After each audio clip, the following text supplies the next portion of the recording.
Now, the Red Hat operating systems like Fedora and Red Hat Enterprise Linux use a different system to manage their services. So we're going to use the utility systemctl. And if I just run systemctl, of course, it's going to ask me for my password here. And you can see we've got a list of all of the services that are running on this particular system. So let's just skim through here and let's just pick a service that isn't going to cause too much damage if we play with it. So I'm going to take a look at the SSHD service. You'll see rather than just SSHD, it's sshd.service. That's to distinguish itself from a device, for example, as here, or a mount as in here.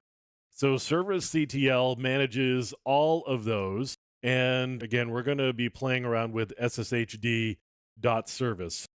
So I can say systemctl restart sshd.service. Now it's been restarted, and we can just take a look at the status on it. And it's going to tell me that it's actually loaded, it's active, I've got a process ID, I've got the main PID, I've got a small amount of log output. So you can see this is much more detailed than I was previously getting with the older service scripts on different Linux distributions that used like the old init system for starting up the system and managing services. So I've got systemctl, I can do status. Now, what I want to do is I want to see whether a service has actually been enabled to start up at boot. So I can do systemctl, and I can say is enabled SSHD service.